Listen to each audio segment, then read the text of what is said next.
Steve, we're checking out the Legacy of Thieves collection. This is finally my first chance to get into Uncharted because it has now come over to the PC. This includes Uncharted 4 and also the DLC standalone spin-off Lost Legacy.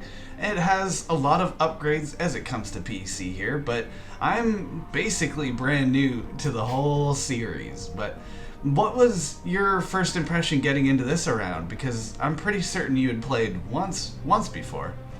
That's correct. I played the Thieves end on the PS4.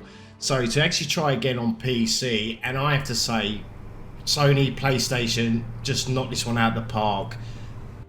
That was my first impression was, wow, this really has a lot going on under the hood.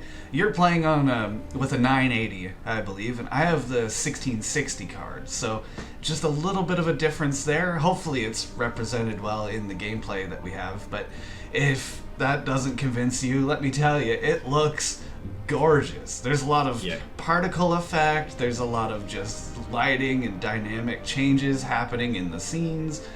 Everything in the cutscenes looks amazing, and it blends from cutscene to game pretty well too. So production-wise, this just absolutely, as you said, nails it right out of the park. I really like some of the organic kind of motion that they have in this. You can tell there's a huge amount of motion capture technology, mainly shown off in the different facial animations. But when you're climbing up and down these walls, everything is fluid. You can reach out for the ledge, and it's in a different angle each time, and your character kind of responds to the environment as you're moving around it. All of that was incredibly impressive. But it does still have that feeling of linear. Like everything's kind of set out for you. You know you're going from point A to point B, but the story's telling you to go a little bit left and then go back to the right, but you're still going to get to the same point. So you're not really doing much exploration unless you're actually looking for the little lost treasure, the little trinkets, if you want to go for the achievements and do the collectibles. Like we talked about earlier, it's kind of like just watching a film. One example I can think of constantly is the fist fights.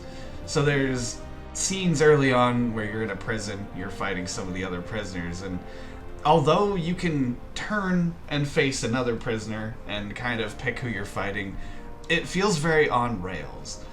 It's all very well tightly machined so that it looks great while you're playing it, and that leads into something that I'm not certain is a complaint or just an observation from myself. That's everything plays out like a movie. And it goes well with the voice acting. I believe it's Troy Baker, Nolan North. These voice actors are a top caliber, and they're all firing on all cylinders. Everything is beautiful here. And I think of the one scene that actually there's two. There's very early on, you meet your brother, you go through, he kind of shows you the ropes, and I had a very personal connection to that with my own brother. We get into some of the other scenes a little bit early, or a little bit later on, where there's actually a cameo from Crash Bandicoot. He's in the game as well. You play a bit of that game, and the inter-character kind of bickering back and forth with him and the girlfriend in the scenario, it actually is quite charming. And there's moments in those scenes where I'm going, oh, am I feeling something right now?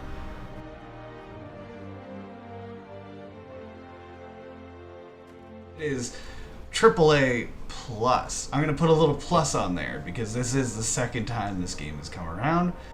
The action is excellent, but a little bit penned in. There's some retaining walls on the action, but it plays out really great. There's enough of a balance between cutscene and action that you're not ever left bored, at least in my case.